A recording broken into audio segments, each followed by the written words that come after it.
네, 여러분들 안녕하세요. 저는 법무법인 덕수의 김성주 변호사라고 합니다. 제가 오늘 이제 설명드릴 부분은 우리 예비 창업자들 그리고 초기 창업자들이 창업을 준비하고 창업 진행하는 그 과정에서 반드시 좀 알아두셔야 될 기초적인 법률 분야에 대한 좀 강의를 진행을 하고자 해요. 사실 지금 이 코로나19 국면 때문에 여러분들을 직접 앞에서 마주하고 대면으로 좀 말씀도 나누고 질문도 받으면서 답변도 하면서 이런 강의가 진행이 되어야 집중력도 높아질 수 있고 생동감도 좀 있을 텐데, 아쉽게도 이 여건이 그런 좀 대면 강의를 하지 못하는 안타까운 좀 현실 때문에 이렇게나마 영상으로라도 여러분 앞에 서게 되었습니다. 지금부터 이 창업 관련한 기초적인 분야에 대한 여러분들이 꼭 아셔야 되는 부분들 제가 최대한 알기 쉽게 그리고 핵심 요지 중심으로 설명을 드릴 테니까요. 한번 여러분들도 이 강의에 대해서 한번 좀 잠깐 집중하시고 들어주시면 감사하겠습니다. 자, 우선 오늘 강의가 이루어진 순서는 크게 5가지 카테고리예요. 우선 회사가 설립되는 과정, 그 과정에서 여러분들이 어떤 부분을 꼭 챙겨 두셔야 될지를 살펴볼 거고요. 그 다음에 두 번째로 계약서를 작성하는 방식, 그리고 계약서 작성이 왜 중요한지 이런 부분에 대해서도 한번 같이 알아보도록 하겠습니다. 세 번째로는 여러분들이 창업하고 사업을 영위하는 과정에서 어떤 인사라든지 뭐 취업이라든지 퇴직이라든지 해고라든지 이런 좀 사람 간의 인사 및 노무 관계에서 발생할 수 있는 부분들에서 꼭 사업자로서 챙기셔야 되는 부분들을 알아볼 거고요. 네 번째로 여러분들이 창업 과정뿐만 아니라 사업 과정에서도 매우 중요하다고 볼 수 있는 사업 아이템과 관련한 지식재산권을 어떻게 보호할지를 살펴볼 겁니다. 마지막으로 많이 놓치는 부분 중에 하나예요. 여러분들이 어느 곳에서든 사업을 진행하시려면 결국에는 사업을 갖다가 할 수 있는 건물이 있어야겠죠. 그러니까 사무실이 있어야겠죠. 그 사무실은 결국에는 상가 건물 임대차 계약을 체결하는 방식이 대부분일 텐데 그 과정에서 어떤 부분을 주의하셔야 될지 그런 것들을 살펴보도록 하겠습니다. 자, 우선 회사의 설립에 대해서 한번 같이 알아볼게요. 회사의 설립 같은 경우는 일단은 크게 보면 사업을 어떻게 구상할지, 그 다음에 사업을 구상하는 걸 실현시키는 회사 설립 준비 단계에서는 어떤 것들을 챙겨야 될지, 그리고 그 중에서도 또 회사의 일종의 법이라고 할 수 있죠. 그 사업체의 법이라고 할 수 있는 정관을 작성할 때는 어떤 부분을 유념하셔야 될지, 그다음에 여러분들이 과연 개인 사업자로 하는 게 나을지 아니면 어떤 주식회사 같은 법인을 설립하는 게 나을지 이런 부분에 대해서 한번 같이 알아보겠습니다. 네, 자 우선 첫 번째 단계로 사업을 구상하는 과정에서 어떤 것들을 고민해 봐야 될지를 같이 설명을 드리고자 해요. 우선 여러분들께 꼭 말씀드리고 싶은 부분은 여러분들이 생각하는 그 사업 아이템, 그 아이템이 어떤 관련된 법률이 있는지, 어떤 법률적 규제를 받는지, 그리고 그 법률에 기반한 정부나 공공기관의 어떤 규제 제도는 무엇이 있는지, 절차는 무엇인지 이런 것들을 꼭 파악하셔야 된다는 거예요. 그리고 거기에다 더해서 실제 여러분들과 비슷한 생각을 가지면서 사업을 도전했던 예전 사례들이 분명히 있을 수가 있거든요. 그렇다면 실제 어떤 여러분들의 비슷한 사업을 영위를 갖다 도전해 본 사례들은 있는지, 그 사례들이 만약에 됐다면 어떤 경위를 통해 가지고 성공이 됐고, 혹시 만약에 그게 안 됐다 하면 어떤 경위에 의해서 그게 실패했는지 이런 것들을 꼭 파악해 보셔야 되는 그런 부분이 있어요. 가령 예를 들어서 최근에 코로나19 상황 때문에 사실 좀 많은 부분 좀 지금 좀 비활성화가 될 수도 있는 영역입니다만 되게 최근까지 각광받고 있던 신종 아이템 중에 공유주방이라는 사업 아이템이 있었습니다. 이게 뭐냐면 여러 사업자들이 하나의 주방을 같이 운영하면서 거기서 생산되는 식품을 각 사업자별로 다시 포장해 가지고 따로 판매하는 그런 방식이거든요. 원래는 한 사업자가 음식점을 내면요, 그 사업자만이 갖고 있는 단독의 주방이 있어야 됩니다. 한 사업자당 한 주방을 갖고 있는 게 원래 식품위생법상 원칙이에요. 근데 여러분들이 이런 식품위생법상 이런 법 규정이 있다는 걸 모르고 그냥 공유주방, 이거 괜찮은 아이템이다, 나 한번 도전해 봐야겠어 라고 하면 어떻게 될까요? 창업을 해도 법에 걸려가지고 결국엔 사업을 못하는 그런 안타까운 상황이 발생할 수가 있거든요. 제가 말씀드린 이 공유주방 같은 경우는 되게 괜찮은 취지의 아이템이라는 인정을 받아가지고요. 실제 관련 법 규정에도 불구하고 그 사업을 영위할 수 있는 규제를 풀어주는 그런 정부의 제도가 있었어요. 규제 샌드박스라는 그런 제도가 있는데 그 규제 샌드박스는 어떤 이렇게 현실적인 사업을 진행하는 과정에서 현재 운영 중에 그 현재 있는 법에 걸려가지고 이게 사업을 못하는 그런 상황이 발생했을 때 다만 그 법 규정만 넘어서주면 새롭게 아이템으로서 괜찮은 창업 아이템이 될 수 있다고 인정이 되면 정부가 일시적인 한도 내에서 그 법 규정을 풀어주는 그런 제도를 의미합니다. 실제 이런 공유주방 같은 경우도 그 규제 샌드박스 제도를 통해 가지고 사업이 계속해서 시범적으로 운영이 되고 있는 그런 사례에 해당합니다. 자, 어쨌든 간에 여러분들이 꼭 기억하셔야 되는 거는 사업을 구상할 때 꼭 관련 법률과 규제를 알아보셔야 된다. 그리고 실제 그 전에 도전했던 사례들이 있는지도 꼭 알아보시라. 이런 말씀을 드리겠습니다. 자, 두 번째로는요. 여러분들이 갖고 있는 그 콘텐츠들이 지식재산권, 가령 뭐 특허라든지 상표권이라든지 디자인권 또는 저작권 뭐 이런 분야에 해당하는 아이템이 있다. 그러면 그 부분에 대해서는 권리 등록을 반드시 해야 될지에 대한 검토를 해보셔야 된다는 거를 꼭 말씀드리고요. 세 번째로 사업을 구상하는 과정에 있어서 뒤에도 나오겠습니다만 여러분들이 어떤 형태로 사업을 갖다 할 것인지, 즉 개인 사업체로 해가지고 단독으로 움직일 것인지 아니면은 동업자 또는 주주들이 같이 모여가지고 주식회사를 설립하는 방법으로 사업을 갖다가 진행할 것인지 이런 부분을 구상 단계에서 결정하셔야 되는 거죠. 그리고 연결되어서 같은 취지로 예를 들어서 혼자 할 게 아니다 라고 하면 내가 동업자는 누구로 같이 할 거고 주주로는 어떤 후보군들이 있고 혹시 나의 어떤 이 사업 아이템에 대해서 가치를 인정을 해주면서 사업 초기 단계부터 투자를 해줄 수 있는 관계자들은 누가 있을지 이런 부분들을 한번 물색을 꼭 해보시면서 관련한 자들에 대한 어떤 계약을 체결을 어떻게 할 것인지 이런 부분도 염두에 두고 사업을 구상하셔야 된다는 말씀을 드릴게요. 자, 그다음 회사가 이렇게 구상 단계를 넘어서면 결국에는 설립을 준비하게 되는 거죠. 설립을 준비하는 여러 제도적인 절차는 사실 인터넷에 좀만 쳐보시면 다 나옵니다. 그중에서 핵심적인 부분만 저는 일단 여기서 설명을 드릴게요. 우선 주식회사로 만약에 설립을 하신다. 개인 사업자는 사업자로 그냥 등록을 하시면 되는 거니까요. 주식회사 같은 경우는 근데 좀 다릅니다. 정관과 법인 등기 사항을 꼭 확인하셔야 된다라는 말씀을 드릴 수 있어요. 정관 같은 경우는 뭐냐면 예를 들어 우리나라 대한민국의 가장 최고 법이 헌법이죠. 정관은 그 회사를 운영하는 방식과 규정 절차들을 방식 그리고 절차들을 규정해 놓은 그 회사의 일종의 헌법이라고 보시면 되는 겁니다. 회사의 법인 거죠. 그리고 법인 등기사항은 뭐냐. 우리가 주식회사가 설립이 예를 들어 된다. 그러면 법인 등기부 등본이라는 걸 발급받을 수 있어요.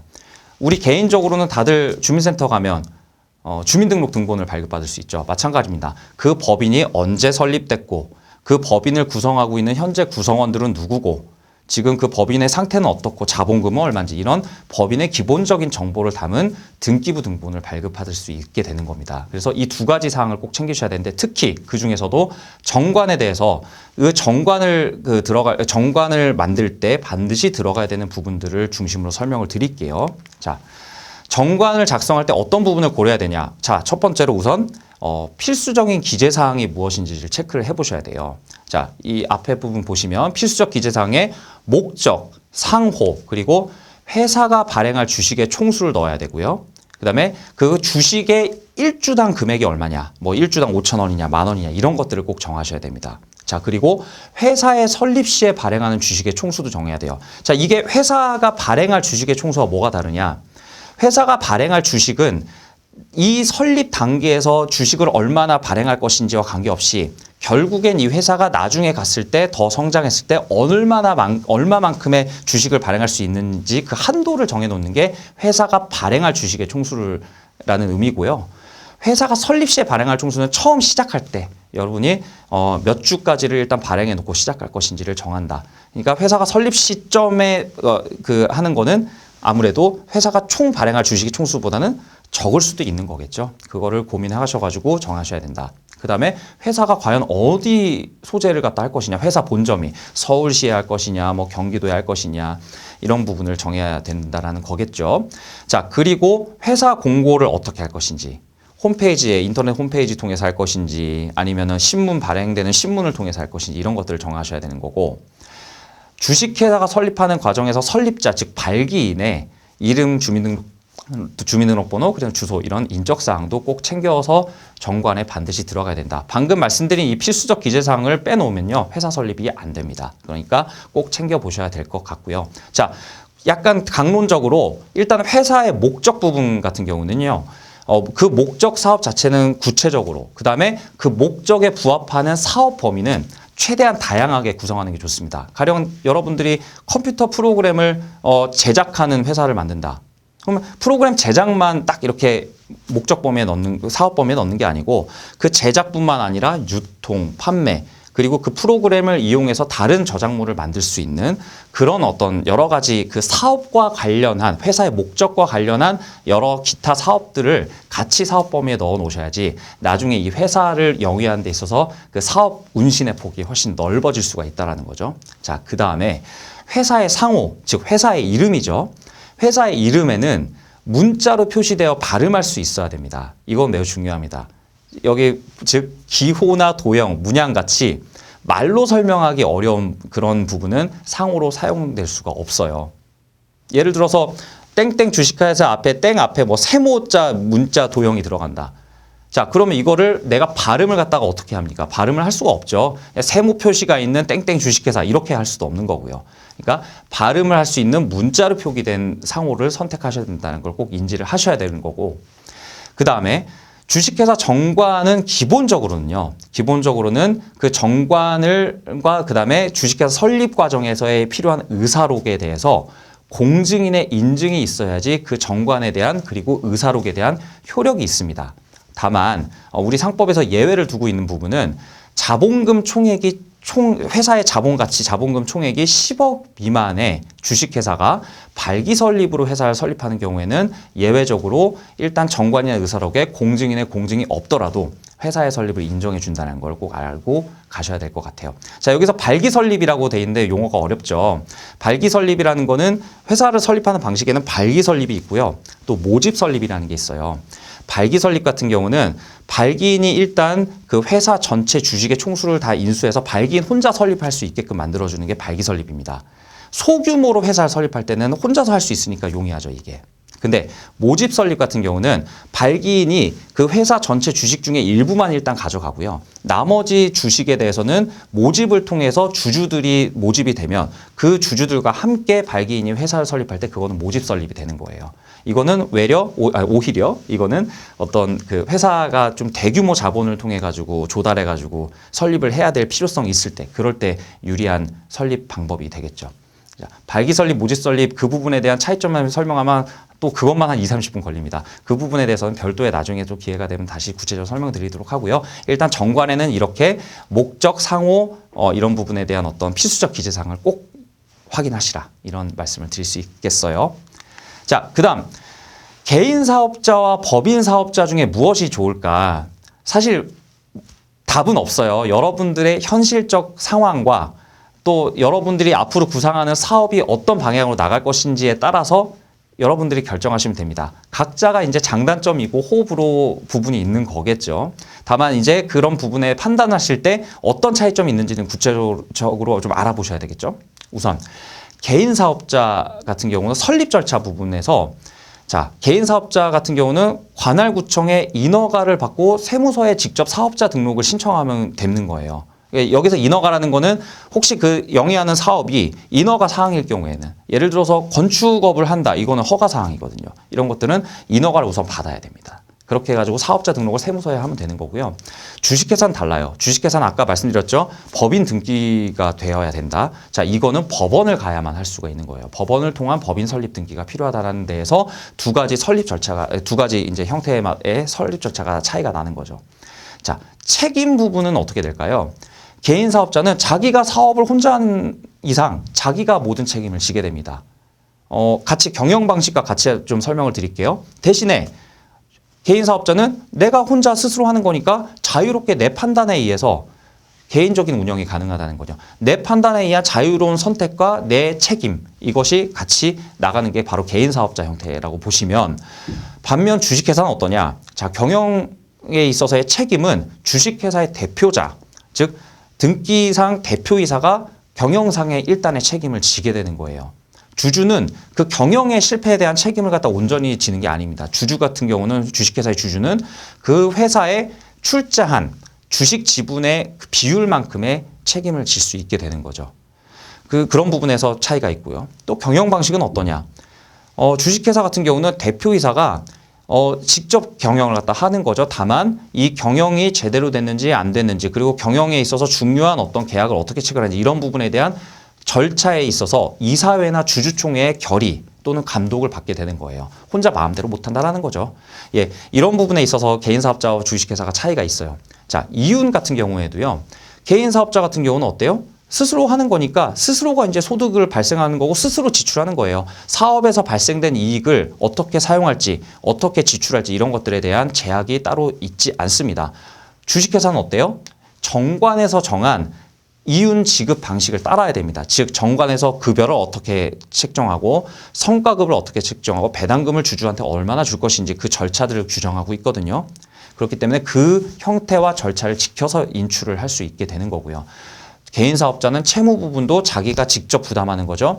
주식회사 같은 경우는 기본적으로 회사의 법인격이 따로 있게 되는 거예요. 그래서 주식회사가 부담하는 채무는 주식회사만의 일단 채무인 거지, 주식회사의 대표이사가 그 채무를 갖다가 무조건 같이 부담하냐? 아니라는 거예요. 채무는 별개라고 보시면 됩니다. 다만 보통 주식회사를 진행을 갖다 할 때 주식회사의 채무를 경영자인 대표이사가 연대해가지고 책임을 지는 방식으로 약정들이 많이 이루어집니다. 그런 부분들은 항시 주식회사를 설립하시더라도 고려를 해보셔야 되는 부분입니다. 자, 그 다음에 자본은 개인 사업자는 자기가 자산가가 아니면 어떻게 해요? 결국에는 대출을 받을 수밖에 없어가지고 대출을 통해서 진행을 하는 거겠죠. 주식회사 같은 경우는. 근데 주주가 출자를 하거나, 그죠? 아니면 투자자가 투자를 하거나 이런 방식으로도 자금 조달을 할 수 있기 때문에 개인 사업자보다는 자금을 조달하는 루트라든지 규모가 훨씬 좀 용이를 갖다 하고 그 규모도 크다는 장점이 있을 수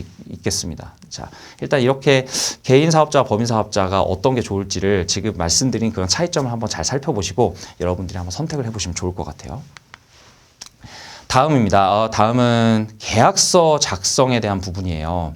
자, 계약서는 정말로 작성이 꼭 필요합니다. 여러분들 여러 그 창업 과정에서 여러 사람들을 만나서 법률 관계를 형성하실 텐데 그 과정에서 계약서를 작성하지 않고 갔을 때 항상 후회되는 일들이 발생할 수 있습니다. 그때 와가지고 이제 변호사 찾아가지고 이런 문제가 발생했어요, 저런 문제가 발생했어요 하면 저희 변호사들도 뭐라고 하는 줄 아세요? 일단 혹시 그 관련해서 좀 계약서가 있으세요? 라고 먼저 물어봅니다. 그럴 때 계약서가 있으면 그 계약서에 나와 있는 권리 의무대로 저희가 일단의 판단을 하면서 어떤 조치를 하면 좋겠다 이런 조언을 드릴 수 있는데 계약서조차 없다. 그렇게 되면 사실 변호사들도 상당히 그런 조언을 드리는데 되게 난감해지는 경우가 많아요. 자, 일단은 하나씩 살펴볼게요. 자, 일단은 한번 좀 여쭤보고 싶은 게 있어요. 지금 대면 강의면 바로바로 여쭤볼 수가 있겠는데 일단은 여러분들 한번 생각해 보세요. 구두 계약은 법적으로 효력이 있을까요? 자, 구두 계약이라는 게 뭐죠? 말로 한 약속을 의미합니다. 제가 여러분과 예를 들어서 제가 여러분한테 막 이렇게 물어봤어요. 나 지금 돈이 좀 급해서 그런데 100만 원만 좀 빌려줄래? 라고 했는데 그래, 100만 원 빌려줄게. 대신에 뭐 12월 31일까지 갚아. 고마워. 하고 제가 돈을 받았어요. 자, 이렇게 됐을 때 이런 말로 한 약속을 통해 가지고 12월 31일이 넘어갔어요. 그러면 여러분이 저한테 돈을 빌려준 분이 저한테 돈을 다시 돌려받을 수 있을까요? 자, 결론부터 말씀드리면 구두 계약도 법적 효력은 있어요. 있죠. 어쨌든 간에 글자로 안 썼을 뿐이지 서로 간의 약속은 약속이잖아요. 그리고 방금 말씀드렸던 사례처럼 제가 누군가에게 돈을 빌려요. 그럼 그거는 돈을 반드시 갚아야 되는 의무가 발생하는 거잖아요. 근데 그 부분을 말로 했을 때 무슨 문제가 발생하냐? 입증의 문제가 발생하는 겁니다. 서로 간의 약속에 대한 말이 달라졌을 때 그 말이 달라진 부분을 어떻게 증명할 것이냐에 대해서 서로 간에 말만 남아있으면 결국에는 주장하는 쪽에서 입증을 하는데 상당히 곤란을 겪게 되는 거예요. 예를 들어서 제가 돈을 빌렸는데 돈을 빌리고 나서 12월 31일까지 갚을게 라고 저는 약속을 갖다가 뭐 했다고 상대방은 주장해요. 근데 제가 말을 바꾸는 거죠. 아닌데 올해 12월 31일을 얘기하는 게 아니고 내년도 12월 31일을 얘기하는 거였어. 그러니까 1년 뒤에 갚겠다는 얘기였어, 친구야. 한 달 뒤가 아니고. 그랬더니 이제 돈 빌려주는 쪽에서 그러는 거죠. 무슨 말이야? 우리 그때 얘기할 때는 이번 달 말일까지 갚기로 한 거잖아. 내년까지 빌려줄 거였으면 나는 빌려줄 생각이 없었어. 라는 얘기를 하는 거죠. 그랬을 때 이걸 가지고 분쟁이 발생해서 법원에 갑니다. 판사님, 저는 12월 31일 올해까지 빌려주는 걸로 해가지고 돈 받기로 했는데 얘가 말을 바꿨어요. 라고 주장을 했는데 판사님이 뭐라고 물어봐요? 계약서 있나요? 증거 있나요? 라고 물어보는 거죠. 그렇기 때문에 항상 어떤 거래 관계, 특히 이런 창업 과정에서 여러 가지 발생하는 계약, 법적 의무 이런 부분에 대해서는 구두로만 말로만 하시는 것보다는 꼭 계약서를 쓰시기를 권유를 드릴 수밖에 없는 거예요. 자, 여기 자료에도 나와 있지만 계약서는 향후 분쟁 발생을 미리 예방해주는 기능뿐만 아니라 분쟁 해결의 수단이 되므로 동업계약서, 주주관계약서, 투자계약서, 뭐 비밀유지약정서 이런 각종 계약들이 진행이 돼야 될 때 이거를 서면 계약서로 반드시 작성을 할 필요가 있겠다. 결론은 친하고 믿을수록 꼭 계약서를 작성해서 서로 간에 불필요한 오해나 분쟁이 없도록 예방하는 것이 중요하다라는 말씀을 드릴 수 있을 것 같아요. 자, 여러분들이 창업 과정에서 여러 계약 유형들을 접하실 겁니다. 그중에서 가장 많이 접하실 가능성이 좀 있는 계약 내용을 좀 설명을 드릴게요. 동업계약이에요. 여러분들 같은 경우는 혼자서 사업을 갖다 진행하는 부분도 있을 수 있지만 특히 요새같이 여러 융합적인 부분을 통해 가지고 사업 아이템을 발굴하고 사업 역량을 확대하고 이런 과정에서는 혼자의 힘보다는 여럿이 같이 고민을 하고 논의하고 같이 협력해 가지고 사업체를 운영하겠다고 하는 분들이 상당히 많습니다. 근데 저희가 상담을 해보면 이분들 중에 생각보다 서로 간에 동업계약서를 작성하신 분들이 많지 않아요. 그리고 생각보다 여러분들은 정말로 처음에 창업을 시작하고 진행을 하게 되면 누구나 다 그렇잖아요. 장밋빛 미래와 이 사업이 번창하는 것을 당연히 원하고 당연히 꿈꾸면서 진행을 하지 않습니까? 근데 생각보다 그 과정에서 여러 가지 분쟁들도 발생할 여지가 있고요. 그 과정에서 또 사업체에서 뭐 동업자가 바뀌는 경우도 있고 사업체가 많이 좀 규모가 줄어드는 경우도 있고 여러 변수들이 발생합니다. 그럴 때마다 사실 동업자들이 의사결정을 같이 해야 되잖아요. 근데 그 의사결정의 방법과 의사결정을 할 때 있어서 중요하게 고려해야 될 요소 이런 것들을 따로 정해놓지 않으면 서로 말들이 달라지면 그때부터는 감정이 상하고 감정이 상할 뿐만 아니라 나는 너랑 못 해먹겠다고 하게 되고 그럼 못 해먹으면 갈라지자라고 하는데 그 갈라지는 과정에서 그러면 어떻게 갈라져야 돼? 이런 부분에 대해서 하나하나 단계별로 분쟁이 발생할 여지가 분명히 있어요. 그렇기 때문에 여러분들이 동업을 구상하고 있다 하면 꼭 동업계약서를 작성하는 부분을 잊지 말아주시라는 말씀을 드리고 싶어요. 자, 동업계약서에는 내용에는 어떤 것들이 들어가냐? 기본적으로는 동업을 하는 사업의 목적과 내용이 들어가야겠죠? 정관과 비슷하다고 보시면 되고요. 그다음 정관상 사업의 목적과 비슷하다고 보시면 되고 또 동업하는 사업체의 명칭 반드시 들어가야겠죠. 동업자의 인적사항 반드시 들어가야 되고 인적사항은 그 본인의 의사에 의해서 이런 동업체를 구성하는 데 동의한다는 취지에서는 그 동의를 갖다 하기 위한 필요적인 서류로서 인감증명서 이런 것들을 꼭 챙기시라는 말씀을 드리고 싶어요. 자, 그 다음에 동업체를 만드니까 누가 얼마를 출자할지 나는 자본을 이만큼 출자할게. 나는 이런 기술을 갖고 있으니까 이 기술을 출자할게. 나는 몸으로 때울게. 뭐 이런 어떤 출자 방법, 그 다음에 출자 규모, 출자 시기를 정해야 되겠죠. 동업을 언제까지 할 것인지, 동업기간, 혹시 동업을 종료하게 되면 어떤 경우에 동업을 종료할 것인지, 그리고 동업을 갖다 하는 과정에서 종료가 됐을 때 그때 남은 자산에 대해서는 서로 간에 어떤 비율로 얼마만큼 나눌 것인지 이런 것들을 살펴봐야 되는 거죠. 계약서에 이런 부분이 들어가야 됩니다. 그 다음에 동업을 만약에 할 수 없는 경우 이게 서로 간에 뭐 이렇게 하다가 누가 되게 막 갑자기 아파가지고 빠지게 됐어요. 이랬을 때는 누가 어떻게 대처할 것인지. 그 다음에 동업자 중에 빠졌다 했을 때 그 빠진 사람이 딴 데서 같은 사업 아이템으로 하면 지금 동업자들은 뭐가 돼요? 그죠?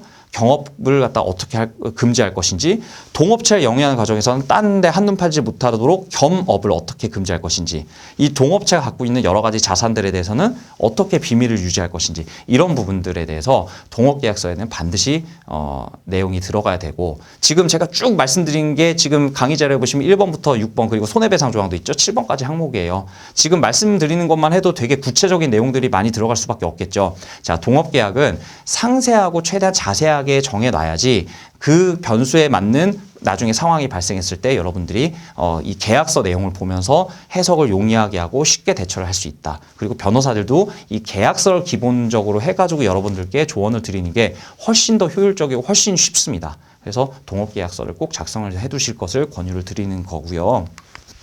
자, 투자계약입니다. 여러분들 동업뿐만 아니라 주식회사나 뭐 예를 들어서 사업체 설립할 때 되게 사업 아이템이 되게 좋아요. 그러면 여러분들도 투자를 유치해 볼 수 있는 그런 아이템이다 싶으면 투자에 대한 어떤 욕심이 날 수밖에 없겠죠. 그러면 여러분들이 이거를 이제 누군가 투자를 갖다 의향이 있다라고 투자자한테 여러분의 사업 아이템을 설명합니다. 아, 오케이, 좋습니다. 투자자가 여러분 사업체에 1억을 투자할게요 라고 했어요. 자, 그러면 이럴 때 내가 남의 돈 받는 거잖아요. 남의 돈 받는 거 함부로 쓸 수 있습니까? 없죠. 결국에는 이 남의 돈 받는 거는 내 사업체가 이 돈을 통해 가지고 뭔가 활성화가 되고 사업이 컸을 때 그때는 다시 투자자한테 이익으로 돌려줘야 되는 돈이잖아요.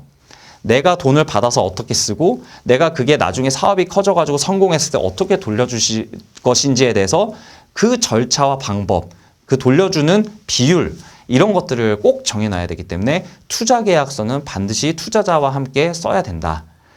자, 투자계약서에는 뭐가 들어가냐? 첫 번째로 투자의 사업과 목적 내용, 동업계약서와 비슷하죠. 그다음에 두 번째로 투자 대가로서 주식을 예를 들어서 인수하는 방식으로 한다. 단순히 금전만 투자하고 나는 돈만 받으려고 하는 경우도 있지만 보통은 안전성을 담보하고 회사에 대한 어떤 내용을 갖다 계속 파악하기 위해서 투자자가 그 회사의 주식회사의 경우에는 주식을 인수하는 방법으로 투자하는 경우도 많거든요. 만약에 그런 방식을 했을 때는 주식을 얼마를 인수할 것인지. 세 번째로, 자, 이거는 투자계약에 있는 되게 독특한 부분이에요. 회사의 진술 및 보증 조항. 이게 뭐냐면요. 자, 그 투자 목적물에 대해서 특정 사항을 투자를 하려는 상대방에게 알려줘야 된다는 거예요. 우리 회사의 자산이 얼마고 지금 현재 부채는 얼마입니다. 근데 이 사업에 대해서 이 투자에 여러분들이 확인하고 있는 가장 유망하게 보고 있는 이 아이템에 대해서는 뭐 어떤 특허권이 지금 출원 절차를 진행 중입니다. 이미 등록됐습니다. 이런 어떤 권리 의무와 관계, 그다음에 자산 부채에 대해 이런 부분들에 대해서 상대방에게 사실대로 진술을 갖다 해서 그 부분을 확인받고 회사가 그 부분을 보증하는 그런 조항이에요. 자, 투자자 입장에서는 믿고 투자를 하는 건데 그 믿을 수 있는 그리고 보증을 받을 수 있는 어떤 장치가 필요하겠죠. 그 장치를 투자계약서에 대부분 꼭 넣기 마련입니다. 그렇기 때문에 이 조항에 대해서 특히 사업체를 영위하면서 투자를 받으시려고 하면요. 그 안에 진술이 허위이면 손해배상 책임을 물을 수가 있거든요. 그렇기 때문에 그 부분에 대한 조항도 꼼꼼히 살펴보시고 진술도 사실대로 하실 필요가 있겠다. 자, 그다음에 또 네 번째로 우선 매수권 조항이라는 것도 투자 계약에 있어서 상당히 좀 독특한 조항이에요. 이건 뭐냐?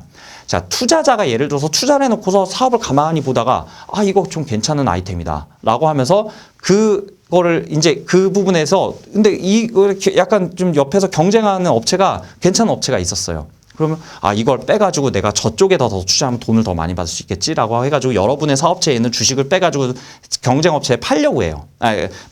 뺀 다음에 경쟁업체한테 넣으려고 해요. 자, 이럴 때 여러분들 입장에서는 사실 그렇게 해서 빠져나가면 여러분들이 갖고 있는 사업체 기술이나 이런 것들도 같이 빠져나갈 위험도 있는 거예요. 그렇기 때문에 자, 만약에 투자자가 주식을 제3자에게 양도할 경우에 해당 거래 조건을 다른 주주에게 통지하면 회사 내의 다른 주주를 의미하는 겁니다. 그 다른 주주가 동일하거나 더 우호적인 조건으로 그 주식을 양수받을 수 있도록 우선적으로 회사 내에서 지분을 보유하고 있는 주주가 그 팔려고 하는 그 주주의 주식을 먼저 매수를 해가지고 회사의 경영권과 회사의 가치를 보호할 수 있도록 하는 게 바로 이 우선 매수권 조항입니다. 이 부분도 투자계약서에는 반드시 들어가니까 그 내용을 꼭 살펴보셔야 된다. 그걸 꼼꼼히 검토해 보시라는 조언을 드릴게요. 자, 그 다음에 영업비밀 보호 약정입니다. 자, 이거는 뭐냐? 자, 회사가 갖고 있는 여러 가지 그 가치들 중에서 특히 예를 들어 기술이 있다. 뭔가 이미 저작권으로서 등록되어 있는 콘텐츠가 있다. 자, 이런 것들은 빠져나가면 되겠어요? 안 되겠어요? 절대 안 되겠죠. 근데 어쩔 수 없이 여러 가지 동업자들이나 회사의 근로자들이나 주식을 투자하는 사람들이나 이런 사람들은 그 회사 내에 어떤 비밀이 있는지에 대해서는 어느 정도는 알 수밖에 없기 마련입니다. 근데 그거를 임의로 가져나가서 딴 데다 쓰면 회사 입장에서는 엄청난 손해가 될 수 있겠죠. 그렇기 때문에 그런 손해를 막기 위해서는 영업비밀 보호 약정이라는 걸 꼭 체결해야 됩니다. 자, 여기서 영업비밀이라는 거는 우리 대법원에서 뭐라고 규정하고 있냐면요. 타인에게 알려지지 아니함이 유리한 사업활동에 관한 일체 정보로서 공개될 경우에 업무의 공정한 수행에 객관적으로 현저하게 지장을 받는지 여부를 기준으로 구체적인 사안에 따라 신중하게 판단한다. 되게 어렵게 길게 돼 있죠. 결국에는 비밀이라는 건 여러분들이 인식했을 때 이건 회사에 있어서 매우 중요한 사업 가치를 갖고 있는 것이다 라고 하면 그게 일단 기본적으로 비밀이라고 보시면 돼요. 자, 예를 들어 뭐가 있을까요? 고객 및 거래처의 정보, 그다음 회사의 회계 정보, 또 어떤 개별 제품이나 설비의 설계도, 디자인 이런 것들, 그죠? 그다음에 아이디어, 연구 개발 노트, 실험 결과에 대한 데이터, 생산 제조하는 구체적인 방식 이런 것들은 회사의 수익과 직결될 수밖에 없는 아이템들이 영역이기 때문에 회사의 영업 비밀이라고 기본적으로 보고 가는 게 맞겠다라는 생각이 들어요. 자, 또 한 가지 약정 중에서 또 여러분들이 접하실 수 있는 약정이 경업 금지 약정이에요. 이건 뭐냐? 동업자들 또는 사업자와 근로자 간의 관계에 있어서 자, 예를 들어서 여러분들이 그 회사가 이제 진행하는 과정에서 근로자를 한 명 채용을 했어요. 근데 그 근로자가 혹은 동업자가 같이 이렇게 사업을 갖다 진행하는 과정에서 자, 갑자기 나는 좀 같이 못할 것 같아. 그러면 나는 좀 이만 이 회사에서 빠질게. 그래 잘 가. 라고 하고서 나왔습니다. 근데 알고 보니까 한 3개월 뒤에 여러분들이 하고 있는 아이템과 똑같은 비슷한 사업 아이템을 해가지고 회사를 설립해가지고 멀쩡히 장사를 하고 있는 거예요. 자, 이러면 되겠어요? 안 되겠어요? 여러분들 회사 입장에서는. 여러분들의 회사에서 갖고 있는 여러 가지 노하우들만 다 받아가지고 딴 데서 더 나은 영업력을 가지고 막 뭔가 해가지고 매출이 저쪽 회사가 더 높아지면 이건 여러분들 회사의 입장에서 상당히 불공정하게 여겨질 수밖에 없죠. 이럴 때 밖으로 이런 어떤 나왔을 때 그 동업자들이나 근로자가 밖으로 나와가지고 일정 기간 동안은 그 안에서 동종의 사업을 갖다 할 수 없도록 그렇게 해서 회사의 가치와 회사의 영업력을 보호하는 그런 취지가 바로 이 경업금지 약정에 해당해요. 그래서 이 경업금지 약정 같은 경우는요, 회사가 영업비밀 등의 회사기밀 보호를 위해서 기본적으로 체결하는 약정이고요. 우리 대법원의 판례에 따르면 이 경업금지 약정은 기본적으로 유효해요. 그만큼 회사의 기득권을 인정을 해주겠다는 거죠. 다만 이런 약정이 근로자의 직업 선택의 자유와 근로권 등을 과도하게 제한해. 예를 들자면 너는 이 회사에서 나오면 어느 영역을 막론하고 다른 이 사업 분야 말고 다른 사업 분야도 어쨌든 간에 취업을 한 1년 동안 할 수 없어. 이러면 뭐가 돼요? 그 근로자 먹고 살지 말라는 거잖아요. 그렇게 하는 거는 직업 선택의 자유와 근로권을 과도하게 침해하는 거겠죠. 이러면 안 된다라는 거고, 또 자유로운 경쟁을 지나치게 제외하는 예외적인 경우, 예를 들어서 뭐 경업금지 기간을 10년으로 뒀어요.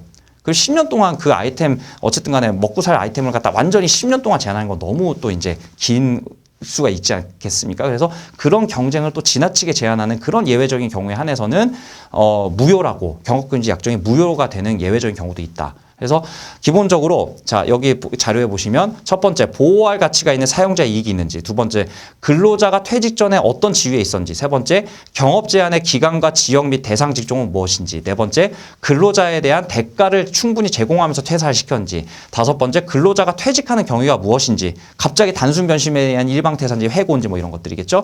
여섯 번째로 공공이익 이런 것들을 종합적으로 고려해서 경업금지 약정이 무효인지 여부를 판단하게 되는 것이죠.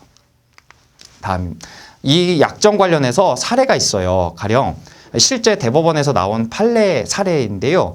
영업 담당 임원으로 근무하던 동업자가 근무 과정에서 얻은 정보를 활용해서 창업 후에 영리 활동을 하면 그게 경업금지 약정의 위반일까? 이거에 대해서 법원의 판단은 경업금지 약정에 위반된다고 판단한 사례가 있습니다. 자, 그 약간의 구체적인 사례를 보면 왜 그렇게 판단했냐. 자, 이 영업 담당 임원으로 퇴사한 이분은 2010년경부터 임원으로 근무하다가 근무 과정에서 얻은 판매 대리상에 대한 정보를 이용해가지고 나와가지고 그 정보를 가지고 그대로 다른 비슷한 영업을 한 거예요. 자, 그러면 기본적으로 그게 뭐예요? 기존 회사가 갖고 있었던 여러 가지 소스들을 그대로 이용해가지고 하는 거잖아요. 그리고 경업기간이 퇴직 후 2년 동안만 이 동종업계에서 일하지 말라는 어떤 금지 조항이 있었어요. 자, 이런 정도의 어떤 제한사항, 그 다음에 이제 금지 위반한 이 나온 분이 이 회사에서 어떤 자료들을 빼내가지고 나와가지고 영업했는지 이런 것들을 고려해 봤을 때 이 사람은 경업금지 약정을 위반한 거다라고 판단할 수 있는 요소가 된다라는 겁니다. 실제 경업금지 약정에 관련해서는 여러 가지 사례들도 있고 그 사례마다 위반이 된다고 판단한 경우도 있고 위반이 안 된다고 판단한 경우도 있습니다. 제가 말씀드린 이거는 한 가지 사례에 불과하고요. 여러분들이 이 사례를 참고를 하시되 다만 이런 부분에서 경업금지 약정이 위반될까요? 아닐까요?는 구체적인 사안마다 변호사 상담을 통해 가지고 좀 조언을 얻어보셔야 될 것 같아요. 네, 자, 그 다음으로 이제 여러분들과 같이 살펴볼 부분이 인사 및 노무 부분이에요. 자, 여기에서 되게 중요한 영역 중에 하나가 바로 여러분들이 혹시 직원을 채용한다라고 했을 때 근로계약서를 작성하는 부분에 대한 것이죠. 자, 근로계약서 작성은 의무일까요? 결론적으로는 무조건 쓰셔야 됩니다. 근로기준법에 명시를 하고 있어요. 그래서 사업장 규모와 관계없이 반드시 작성을 해야 되고요. 원칙적으로 근로계약서는 반드시 서면으로 교부해야 됩니다. 근로계약서라는 서식을 이용하셔야 되는 거죠. 자, 뭐 인터넷 찾아보시면 노동부에서 제공하고 있는 표준 근로계약서도 되게 잘 돼 있고 많습니다. 그러니까 서식을 찾는 건 되게 어렵지가 않아요. 그리고 그 근로계약서의 내용에 뭐가 들어가야 되냐. 일단 임금, 돈 얼마 줄 것인지 월급, 그 다음에 소정 근로시간, 내가 주 5일 얼마나 몇 시간을 근무할 것인지, 휴일은 어떻게 챙겨줄 것인지, 그 다음에 연차, 유급, 휴가 어떻게 쓸 것인지, 업무 장소가 어디에 해당하는지, 그 다음에 내가 무슨 일을 하는지, 업무 내용, 그 다음에 계약 기간을 어떻게 할 것인지, 근로계약 기간, 이런 부분들이 명시가 되어야 하고요. 아까 제가 영업비밀보호와 경업금지 약정 말씀드렸죠. 근로계약서를 작성하면서 근로자와 이 영업비밀보호 그리고 경업금지 이 부분에 대한 약정을 같이 체결하는 경우도 많습니다. 그래서 그 부분을 염두에 두고 반드시 근로계약서는 쓰셔야 된다. 그리고 두 번째, 자, 회사에 대해서 근로자가 퇴사를 갔다 하거나 동업자가 나가거나, 동업자는 아니죠. 근로자가 회사를 퇴사하거나 그다음에 혹은 내가 너무 경영이 악화되고 너무 어려워가지고 직원을 결국 해고할 수밖에 없는 상황, 또는 그 채용한 직원이 정말 말도 안 되게 너무 태만히 일을 한다든지 그래가지고 필요에 의해서 해고를 할 수밖에 없는 상황, 이런 게 발생할 수도 있잖아요. 그럴 경우에 주의할 점은 무엇인지 살펴보면, 자, 우선 해고, 사직, 이런 퇴직하는 사유가 무엇인지 여부와 관계없이 근로자 퇴직급여 보장법에서 정하고 있는 법정 퇴직금, 즉 퇴직금은 꼭 반드시 챙겨서 지급해야 됩니다. 물론 근로기간 1년이 넘어가야지 퇴직금은 발생하죠. 다만 그 근로기간 1년 넘어감에도 퇴직금이 발생함에도 퇴직금을 지급하지 않는다. 그럼 이거에 대해서는 형사처벌 대상이 될 수밖에 없어요. 그렇기 때문에 꼭 그 부분에 대해서 퇴직금은 퇴직 사유를 막론하고 결국에는 지급해야 된다는 걸 좀 염두에 두셔야 될 것 같고요. 자, 해고하는 방식과 절차를 우리 근로기준법에서는 되게 엄격하게 까다롭게 정해놓고 있어요. 기본적으로는 해고 30일 전에 해고를 예고를 해야 돼요. 근로자한테. 30일 전에는 당신 해고 대상자니까 그 기간 동안에 준비하세요. 라는 예고를 반드시 해야 되고요. 그리고 해고 사유 같은 경우도 서면으로, 왜 당신은 이러이러한 사유 때문에 당신은 결국에는 해고될 수밖에 없습니다. 안타깝지만 여기까지입니다. 뭐 이런 서면 내용으로 왜 해고가 되는지에 대한 내용을 명시를 하셔야 됩니다. 그렇게 명시를 해서 통지를 해야 돼요. 이게 근로기준법에 정하고 있는 사항이기 때문에요. 다만 5인 미만의 사업장, 그 사업체 규모가 5인 미만의 사업장일 경우에는 방금 말씀드린 해고 절차를 지키는 부분이 적용 대상이 아니에요. 그러니까 여러분들이 사업을 초창기 할 때 5인 미만인 사업장인 경우가 많죠. 그럴 경우에는 사실 이런 해고나 이런 부분에 있어서는 방금 말씀드린 그런 엄격한 절차에서 약간은 자유로울 수가 있다. 이런 말씀을 드리고, 자, 그 다음에 많이들 놓치는 부분이에요. 뭐냐? 퇴사 직원에 대해서는요. 근로계약서라든지 임금 대장이라든지 그 퇴사 직원에 대한 관련된 회사 관련된 정보 있잖아요. 이 주요 정보들은 최소한 3년 이상은 여러분들이 사업체 내에 보존을 하고 있으셔야 돼요. 근로기준법에 이것도 정해져 있는 사안입니다. 많이들 이 부분 놓치셔가지고 나중에 책임을 물 수가 있는 경우가 있기 때문에 이 부분도 꼭 염두에 두시길 바랍니다. 자, 네 번째로 이번에는 지식재산권의 보호에 대해서 알아볼게요. 아까 서두에도 말씀드렸지만 여러분들이 회사를 운영하는 데 있어서 핵심적으로 갖고 가는 사업 아이템, 그 사업 아이템이 기술이 될 수도 있고요. 뭔가 콘텐츠가 될 수도 있고요. 그죠? 아니면 아예 처음부터 나와 있는 어떤 물리적인 어떤 발명품이 있을 수도 있고요. 그렇잖아요. 자, 이런 것들에 대해서는 여러분들의 사업 가치로서 여러분들의 일종의 밥벌이 수단인 거잖아요. 그것들은 남들한테 쉽게 뺏겨서도 안 되고 남들이 그런 부분을 침해하려고 했을 때 그 부분에 대한 정당한 권리 주장도 할 수 있어야 되는 거죠. 어떻게 그런 부분에 대한 권리를 주장하고 보호할 수 있을지에 대해서 알아보도록 하겠습니다. 제가 말씀드린 이 지식재산권은 크게 세 가지 카테고리로 되어 있어요. 일단은 산업지식재산권. 자, 이 산업지식재산권은요, 방금 말씀드린 부분 중에서 특허, 실용신안, 상표, 디자인 이렇게 산업 부분에 대해서 사업체를 영위하는 데 있어서 특히 좀 보호되어야 되는 그런 지식재산 부분을 산업지식재산권이라고 하고요. 자, 그 다음 저작권이라는 게 있죠. 예를 들어서 지금 여러분들한테서 제가 이렇게 콘텐츠로 영상을 찍고 이게 이제 나가게 될 텐데 이 영상도 이 영상에 대한 저작 권리가 있는 거겠죠. 그리고 여러분들이 만화, 영화, 뭐 소설 이런 데서 나오는 여러분들이 자주 접하시는 이런 문학 콘텐츠들 그런 것들도 다 하나하나가 저작 권리로서 표현되는 그런 어떤 표현물에 대해서 저작 권리로서 보호가 되는 것입니다. 그리고 신지식재산권이라고 해서요. 이거는 이 방금 말씀드린 기존의 산업지식재산권 그리고 저작권이 포괄적으로 보호하지 못하는 부분이지만 회사에 있어서 매우 중요한 영업 가치를 갖고 있는 부분들, 영업 비밀 같은 부분은 신지식재산권이라는 영역으로 해가지고 새롭게 보호하고 있는 그런 영역입니다. 이 부분 같은 경우는 부정경쟁 방지 및 영업 비밀의 보호에 관한 법률이라고 해서 따로 그런 법을 만들어서 별도로 보호를 하고 있죠. 이따가 자세히 살펴보도록 할게요. 자, 지식재산권별로 어떤 보호제도가 있는지를 좀 살펴보도록 할게요. 우선 산업지식재산권 분야 중에 특허, 상표, 디자인 많이들 창업할 때 고려하시는 그런 권리들입니다. 자, 이 특허, 상표, 디자인 같은 경우는 국가에 등록을 하면서요. 일정 기간 동안 그 권리를 국가가 보장해주고 인정을 해줍니다. 특허는 20년, 상표는 10년, 디자인 같은 경우는 20년이죠. 자, 그렇기 때문에 이게 이제 확실하게 보호를 받을 수 있는 제도이기 때문에 많은 사업자분들이 내 기술, 내 발명품이 특허에 해당하는지 내가 갖고 있는 사업 아이템을 상표로 등록할 수 있는지를 많이 고민해 보시고 실제 출원과 등록 절차를 거치게 되는 거예요. 근데 다만 자, 이런 등록을 할 때 있어서 유의할 거는 선사용자, 즉 여러분보다 먼저 동일 또는 유사한 부분에 대해서 특허, 상표, 디자인 등록을 한 선사용자가 있는지를 꼭 챙겨보셔야 됩니다. 그거를 확인을 하는 거는 키프로스 특허 등록 관련해가지고 찾아보시면 나올 수가 있거든요. 거기에서 먼저 권리를 갖다 등록한 분이 있으면 여러분들이 그거에도 불구하고 뭔가 이렇게 등록 절차를 거치면 등록이 안 되는 거죠. 그게 등록 자체가 아예 안 되기 때문에 그런 헛수고를 하지 않기 위해서는 일단 내가 보호받고자 하는 권리에 대해서 기본적으로 먼저 등록한 권리자가 있는지 살펴보고 근데 그 권리자가 정당하게 등록한 게 아니고 내 걸 뺏어가지고 등록한 게 확실해 라고 하면 그 기존에 있었던 선등록자에 대해서도 어떤 소송을 통해 가지고 그 권리를 갖다가 다시 내 걸로 만들고 이런 절차들을 위해서라도 반드시 선등록자가 있는지를 확인해 보셔야 된다. 두 번째로 저작 권리는요. 기본적으로 특허, 상표, 디자인과 어떤 부분에 차이가 있냐면 등록 절차를 거치지 않아도요. 권리로서 인정이 됩니다. 그 저작물이 탄생한 시점부터 저작 권리가 인정이 되죠.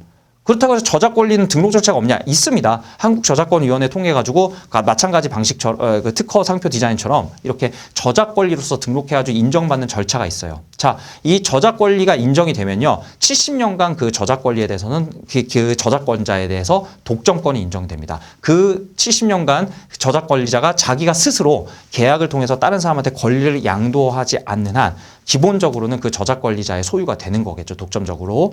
다만 여기서도 프로그램 저작물 같은 경우는요, 그 저작물 프로그램 안에는 여러 가지 소스 코드들이 많잖아요. 이런 것들을 하나하나 저작 권리를 막 따지고 이렇게 하기엔 상당히 복잡하기 때문에 프로그램 저작물 같은 경우는 별도의 등록 절차를 거치시는 게 좀 필요하다. 그 말씀을 꼭 드리고, 그 다음에, 자, 이것도 마찬가지예요. 특허, 상표, 디자인과 마찬가지로 기존의 저작물에 대해서, 뭔가 좀 이미 내가 만들어 놓은 저작물과 유사하거나 동일하게 앞서 창작된 게 있는지, 혹은 그 내가 만들어낸 창작물에 대해서 누군가 막 침해하고 있는 건 있는지 이런 부분을 잘 살펴봐서 만약에 침해받고 있는 게 있으면 침해 금지에 대한 소송을 별도로 하셔야 되는 거고, 앞에 뭔가 나랑 동일 유사한 비슷한 저작물이 있었다 그러면 오히려 여러분들이 직접 그 부분에서 뭐가 실질적으로 다른지를 잘 방어 체계를 구성해 가지고 나만의 창작물, 나만의 저작 권리로 보호받을 수 있도록 그런 예방적 조치를 하셔야 되는 그런 부분들을 유념하셔야 된다라는 말씀을 드리고, 세 번째로 영업비밀. 이 영업비밀 같은 경우는 크게 세 가지 카테고리의 요소를 갖춰야 돼요. 비공지성, 알려지지 않아야 되고요, 널리. 경제적 유용성, 이 비밀이 경제적 가치를 갖고 있어야 되는 거. 비밀 관리성, 평소에 이 비밀로서 실제 뭐 보안 장치를 걸어놓는다든지 이런 실질적인 관리가 있는지, 이 세 가지 요건을 충족한다면 기본적으로 영업비밀에 대해서도 그 영업비밀 보유자에 대해서 독점 권리가 인정이 됩니다. 자, 일단 특허권 많이들 알아보실 거예요. 특허권을 취득하기 위해서는 그럼 어떤 요건과 절차를 거쳐야 될지 간단히 알아볼게요. 첫 번째로 발명의 요건을 갖출 것. 두 번째로 그 발명에 대해서 절차상 특허 등록의 요건을 갖출 것. 이 두 가지 단계를 넘어서야지 특허가 등록이 되고 여러분의 권리로 보호받으실 수 있어요. 자, 우선 첫 번째로 발명을 인정을 받기 위해서는 어떤 요건이 필요하냐. 우선 자연 법칙을 이용해야 돼요. 제가 예시로 LED 전구를 써놨죠. 자, 우리가 빛이 나는 거는 그 빛 자체는 자연에서 나오는 거잖아요. 그리고 빛을 예를 들어 전구를 기본적으로 뭐 백열등 전구 같은 경우는 어떻게 해요? 전기를 만들어내는 그 동력, 자연 법칙을 이용해서 전기를 만들어내고 그 만들어낸 전기를 통해서 발열 전구가 나오잖아요. 백열 전구가. 근데 LED 전구는 뭐예요? 그 백열 전구보다 훨씬 더 뭔가 좀 이렇게 계속 수명을 길게 하고 더 밝게 해가지고 나온 거잖아요. 이렇게 LED 전구도 역시 이런 전기를 이용해서 나온 거기 때문에 자연 법칙을 이용하는 거다. 두 번째, 이 발명 인정 요건의 두 번째, 기술적 사상의 창작물일 것. 자, 무슨 말이냐? 가령 연필깎이를 예로 들어볼게요. 여러분들 연필깎이 없을 때 칼로 이렇게 연필 깎을 수는 있죠. 근데 연필깎이라는 발명품이 등장해서 누구나 연필깎이를 들어갈 수 있는 그 방법만 알게 되면, 그 연필깎이에 연필을 넣어가지고 돌리는 방법만 알게 되면 누구나 그 발명품을 이용해서 손쉽게 보편적으로 이용할 수 있게 되죠. 그죠? 그런 기술적인 사상을 창작물로 구현을 했을 때 그것이 이제 발명품으로서 요건을 인정받게 되는 거죠. 세 번째로 고도한 창작물일 거. 아까 예를 들어 LED 전구 같이 쉽게 말해서 그 전보다 훨씬 더 뭔가 좀 진보해야 된다는 겁니다. 뭔가 고도한 기술로 인정을 갖다가 받아야지 이 발명품으로서 인정을 갖다가 할 수 있다. 기존 것보다 더 좀 괜찮은 어떤 발명품이 나와야지 실질적인 특허 등록 절차에서의 발명품으로 인정받을 수 있다라는 말씀드리고, 자, 이 발명품으로서의 요건이 인정이 된다. 그러면 특허 등록에 대한 요건을 다시 한번 꼼꼼히 살펴봐야 됩니다. 첫째로 산업상 이용이 가능한지, 실제 산업화할 수 있는 그런 발명품인지. 두 번째로 신규성, 전에 없던 새로운 것이어야 되고, 세 번째 진보성, 기술이 고도로 진보를 갖다 하는 과정에서 나온 창작물이어야 되고, 네 번째로 공공질서나 공중위생 해치 우려가 있는 발명품이면 안 됩니다. 가령 예를 들어서 스마트폰에 대해서 스마트폰을 해킹하는 기술을 개발했어요. 자, 이거는 여러분들이 이런 기술이 있으면 해커들은 좋아하겠지만 보편적으로 스마트폰을 사용하고 있는 저희들 입장에서는 상당히 위험한 기술이 될 수 있겠죠. 이런 것들은 국가가 공공질서나 공중위생을 해야 할 우려가 있기 때문에 특허로서 인정을 안 해준다는 겁니다. 자, 특허권에서 좀 유의하셔야 될 거는, 예를 들어 여러분이 그 사업체를 영위할 때 특허권이 처음부터 있을 수도 있고 사업체 운영 과정에서 특허권이 등록에 성공할 수도 있잖아요. 자, 근데 이 특허권에 대해서 나중에 뭔가 좀 대여나 양도 이런 걸 통해서 이익 창출도 가능할까요? 자, 결론적으로는 가능합니다. 다만 혹시 특허의 권리자가 단독이 아니고 공동일 경우에는 그 절차를 좀 반드시 살펴볼 필요가 있겠다는 말씀을 드려요. 자, 공동으로 발명해서 특허권이 공동의 사업자 공동의 소유일 경우에는 양도에 있어서 반드시 특허권자 모두의 동의가 필요합니다. 특허법에 정해져 있는 규정이고요. 이거는 뭐 법에 정해져 있지 않더라도 공동 권리자 중에 일방이 이거에 대해서 일방적으로 뭔가 처분을 했다. 그러면 그 공동 권리자 중에 처분에 동의하지 않은 사람으로부터 법적 문제 제기를 당할 수밖에 없습니다. 그래서 주의를 하셔야 된다. 자, 그리고 특허권 같은 경우는 이게 내가 기본적으로는 소유권은 가지고 양도는 안 하되 이용 허락만 일정 기간 동안 해줄 수도 있어요. 이거를 이제 전용 실시권이라고 합니다. 독점적으로 뭐 A라는 사람한테 한 5년간은 내가 너한테 특허권을 행사할 수 있도록 그 사용할 수 있는 권리를 줄게. 이렇게 하면 그 이제 사용 권리를 받은 사람은 그 특허권을 이용해서 여러 가지 장사를 한 다음에 이익을 갖다가 특허권자와 나누는 그런 방식인 거죠. 그걸 독점적으로 한다 그러면 전용 CC권이 되는 거고요. 그 부분에 대해서 여러 불특정 다수를 상대로 그런 부분을 이용을 갖다 허락해 줬다. 그러면 이거는 통상 실시권이 되는 겁니다. 이런 식으로 내가 특허권 소유권은 그대로 쥐고 있으면서 일종의 대여 방식으로 하는 것도 가능하다라는 말씀을 드릴게요. 자, 두 번째로 상표권입니다. 상표권은 어떻게 등록하고 보호받는지를 알아볼게요. 근데 여기서 상표 같은 경우는 중요한 거. 여러분들 많이 헷갈리시는 게 상표와 상호예요. 뒤에 끝글자만 다르기 때문에 사실 좀 많이 헷갈릴 수밖에 없습니다. 자, 두 개 차이가 뭘까요? 일단 상표 같은 경우는 하나의 상품을 다른 상품과 구별할 수 있도록 하는 표시예요. 즉 여기 이 상표는 어떤 제품을 특정하는 그런 표시라고 볼 수가 있습니다. 가령 예를 들자면 아이폰, 갤럭시 S 이런 것들이 바로 상표가 되는 거죠. 그 스마트폰의 상표가 되는 거겠죠. 상호는 뭐예요? 그 회사의 이름이죠. 그거는 그 상품 자체에 대한 이름을 얘기하는 게 아니고 상품을 생산하는 그 회사의 어떤 회사가 자신을 나타낼 수 있도록 하는 명칭을 의미합니다. 가령 아이폰을 생산하는 애플이 그렇고요. 갤럭시 S를 생산하는 삼성전자가 상호가 되는 거겠죠. 자, 이 상표는요, 대중 소비자 입장에서는 소비를 선택하는 매우 중요한 기준이겠죠. 내가 아이폰을 살래, 갤럭시를 살래, 되게 많이 고민하면서 결국엔 선택을 하잖아요. 그리고 창업자들에게 있어서는 뭐예요? 자신의 콘텐츠를 적극적으로 홍보하는 출발점이기 때문에 이 상표는 반드시 잘 고안하시고 잘 등록하셔야 된다. 상표권의 취득 요건을 보면 일단은 기업이 상표를 실질적으로 영리 목적으로 사용할 의사가 있어야 됩니다. 두 번째로 중요한 부분인데 상표 자체가 식별력이 있어야 되고요. 세 번째로 공익과 타인의 이익을 침해하면 안 됩니다. 상표가. 그리고 네 번째로 이게 이미 잘 알려진 상표면 사실 상표를 등록할 수 있는 이유가 없고 너무나 다들 아는 상표면 다들 사실 이제 이거에 대해서 구매 요인이나 이런 게 있을 수가 없잖아요. 그러니까 이미 잘 알려진 상표는 상표 등록을 갖다가 안 시켜줍니다. 그렇기 때문에 이 네 가지 요건을 잘 고려하셔가지고 상표를 설정하셔야겠다. 자, 상표의 식별력과 관련된 사례를 좀 두 가지만 볼게요. 재밌는 사례 두 개인데 하나는 요구르트라는 거를 요구르타라는 그 명칭으로 상표를 등록할 수 있을까?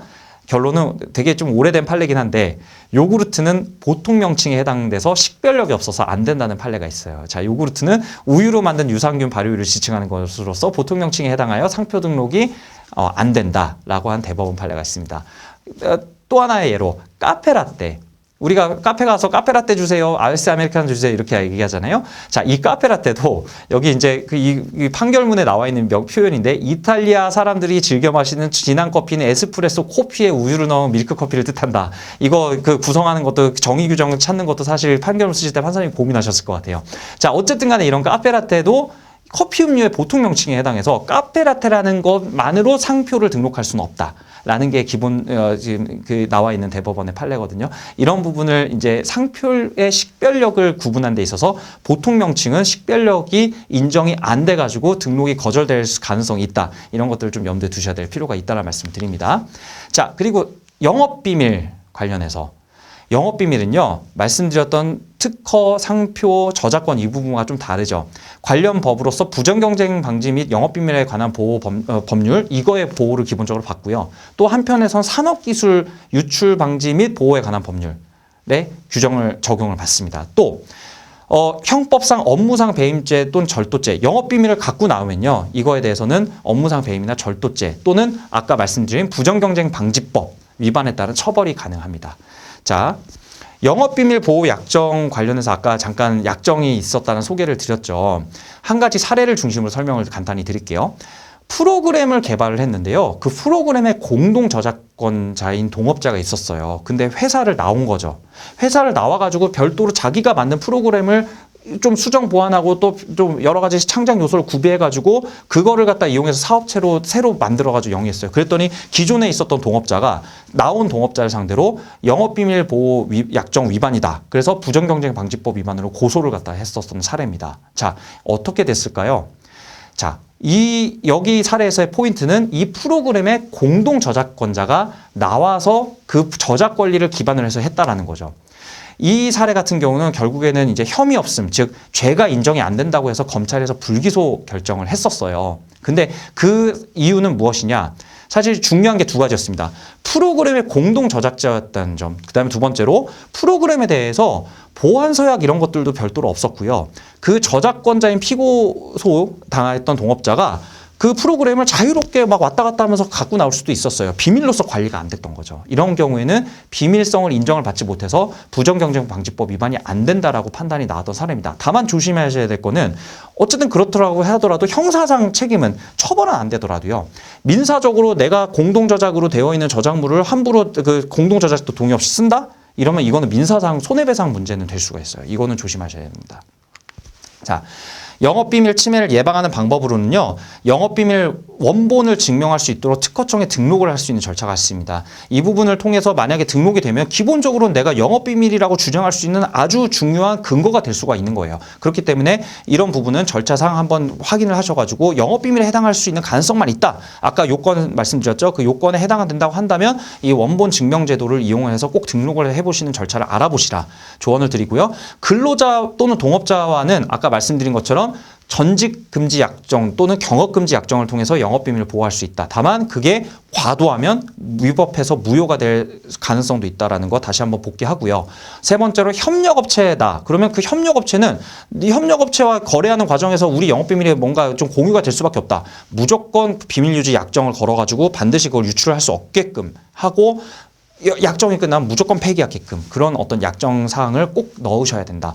만약에 회사가 합병이 된다라고 하면 합병에 의해서 다른 어떤 그 기존 회사가 거래관계에 있었던 계약이 해지된다고 해도 비밀 유지 의무는 그대로 존속하게끔 회사 합병 과정에서도 영업비밀을 보호하기 위한 조항을 반드시 넣어야 된다.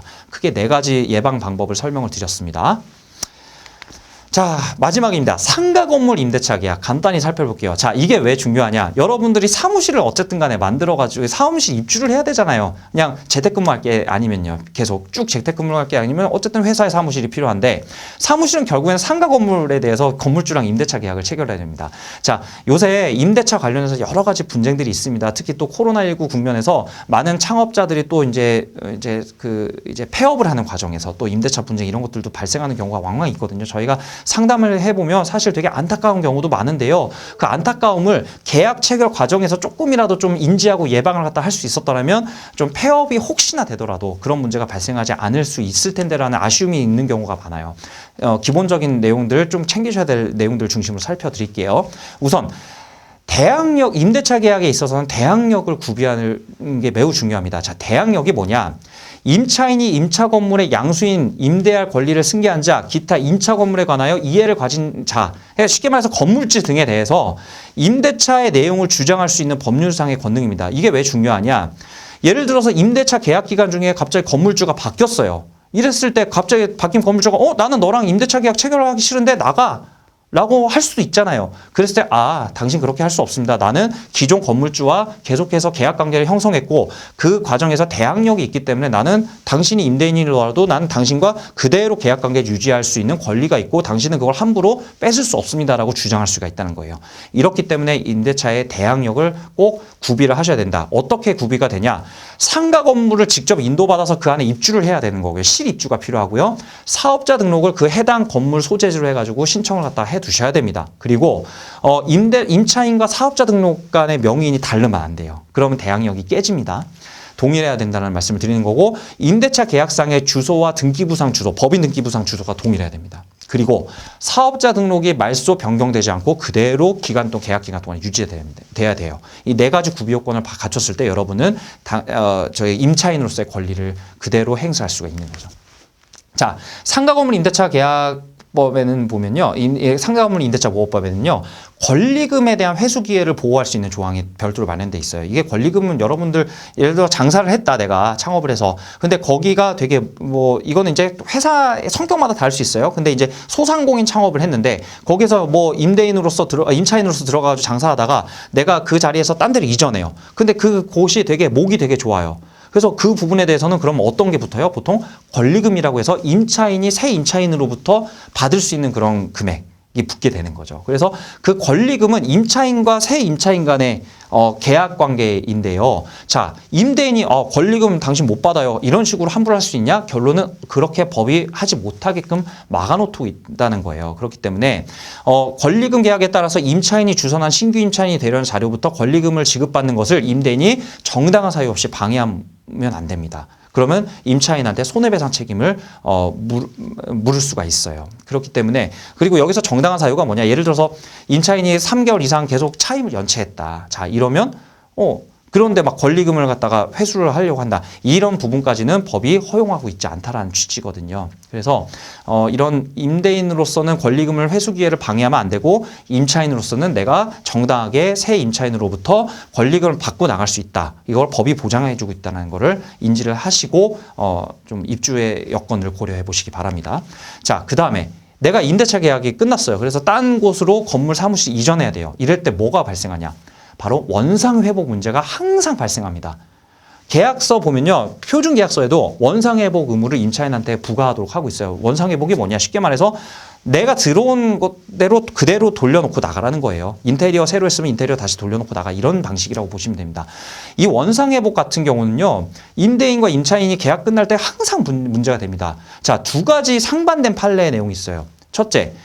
90년도 판례이긴 한데 오래된 판례이긴 한데 임대차 종료 시 임차인의 원상회복은 별도의 약정이 없는 한 임차인이 개조한 범위 내에서 그가 임차 받았을 때 상태로 반환하면 되는 것이고 그 이전에 임차인이 했던 시설까지 다 나간 임차인이 복구해야 되냐 그런 의무는 없다. 이게 기본적인 원상회복의 기본 원칙이라고 보시면 됩니다. 다만 최근에 새로운 판례가 나왔는데 이 내용은 뭐냐?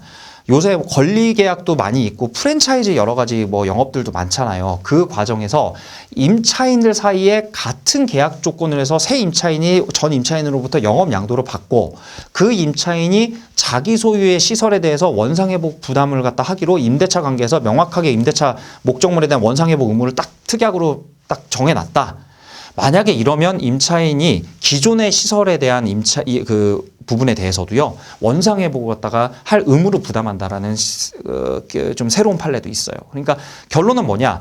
그 계약을 어떤 식으로 했고 그 전에 있었던 임차인과 새 임차인 간의 권리관계 어떻게 형성되어 있는지 사안마다 다를 수밖에 없거든요. 그래서 이 부분에 대해서는 사실 변호사들도 여러 가지 견해를 가지고 조언을 드릴 수밖에 없기 때문에 원상회복 문제가 나중에 발생을 한다. 그랬을 땐 꼭 법률 상담을 받아보시고 대처 방법을 같이 조언을 받아보시면서 진행을 해보시는 게 꼭 필요하다는 말씀을 드리겠습니다. 자. 마지막인데요. 개정된 상가건물 임대차보호법이 최근에 10월 달, 9월 달에 개정이 한번 됐어요. 여기에서 주요한 내용이 최근 코로나19와 관련해서도 좀 염두에 두셔야 될 내용이 있어서 소개를 갖다가 해드리는 건데요. 자, 이 개정된 법률의 시행일인 11월 1일 이후부터 6개월간의 기간 동안에는요. 임차인 입장에서 연체한 차임이 혹시나 연체가 돼도요. 이게 코로나19 국면에서 너무나 지금 다들 어렵기 때문에 차임이 연체될 여지도 있잖아요. 근데 지금 현재 6개월의 기간 동안은 이 연체가 되더라도요. 그 6개월의 기간 동안에 연체된 부분을 이유로 해서 임대인이 임대차 계약을 해지를 할 수 없도록 특례 조항을 만들어 놨어요.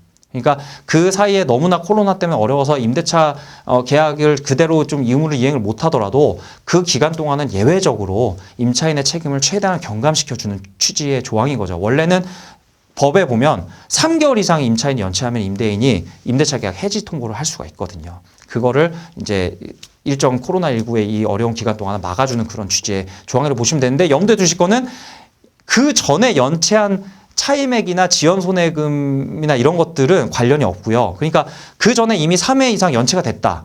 그러니까 지금 말씀드린 시행일 11월 1일 이전에 이미 연체가 됐다. 그러면 그걸 이유로 임대인이 임대차 계약 해지를 할 수는 있습니다. 그리고 자 6개월간 연체가 됐다고 해서 그 면제가 된다는 건 아닙니다. 나중에 반드시 내셔야 되는 거죠. 다만 그 연체가 됐던 걸 이유로 해가지고 내가 해지 통보를 받고 쫓겨나지는 못하게끔 법이 막아놓고 있다. 이렇게 알고 계시면 될 것 같고요. 두 번째로 감염병 등 피해에 따른 차임 증강 청구권을 명확하게 규정을 해놨어요. 그러니까 무슨 말이냐? 그 코로나19 같은 이런 어떤 그 감염병으로 인해서 경제 사정이 악화되면 이걸 이유로 임차인이 임대인한테 좀 월세 좀 깎아주세요라고 이제 요구를 할 수 있는 그 부분을 권리로서 법에서 딱 명시했다. 자, 다만 이렇게 요구한다고 그대로 다 그러면 무조건 효력이 발생하냐? 사실 그건 아니에요. 또 결국에는 그 깎는 그 범위나 이런 것들이 과도하면 임대인 입장에서도 문제를 제기할 수 있는 거고, 이 과정은 결국에는 또 법원 판단을 받아보고 이런 과정에서 또 나오기 때문에 어쨌든 간에 차임을 감액할 수 있는 정당한 사유가 있을 때 감액을 요구할 수 있고, 그걸로 인해서 임대인이 임차인한테 불이익을 주지 못한다. 적어도 그 차임을 감액하는 부분에 대해서 임대인과 임차인이 반드시 협의를 갖다 할 수 있도록 법률 규정을 만들어 놨다는 게 중요한 좀 유의미한 그런 개정 내용인 것 같아요. 자, 이상 지금까지 좀 되게 주마가다식으로 좀 달려왔습니다. 지금 창업 과정에서 지금 여러분들이 고민을 할 수밖에 없는 영역들, 그리고 반드시 맞닥뜨릴 수밖에 없는 기본적인 법률 분야에 있어서 챙기셔야 될 영역들 중심으로 어쨌든 기초적인 부분을 중심으로, 요지 중심으로 설명을 드리려고 노력했습니다만, 이 과정에서 사실 좀 제가 설명드린 부분이 좀 부족했거나 또 이 과정에서 또 궁금한 점이 분명히 생기실 수가 있을 것 같아요. 지금 대면 강의를 하고 있으면 그런 부분들이 바로바로 피드백되고, 저도 좀 약간 좀 설명이 부족한 부분을 구체적으로 또 질의응답하면서 설명드리고 할 텐데, 안타깝게도 지금 그러지는 못하지만 언젠가 또 저희가 뵐 날이 있을 때, 또 혹은 이 영상과 함께 좀 질문을 갖다 받을 수 있는 루트가 있으면 그런 것들을 제가 확인하고 피드백을 별도로 드릴 수 있는 그런 기회를 꼭 마련을 해보도록 노력하겠습니다. 자, 제가 지금 말씀드린 이 내용들이 여러분들이 창업을 준비하고 창업을 진행하면서 사업체를 영위하시는 데 있어서 좀 조금이나마 도움이 됐으면 하는 바람을 가지고 이상 제 강의를 마치도록 하겠습니다. 긴 시간 같이 들어주셔서 너무 감사드립니다. 고맙습니다.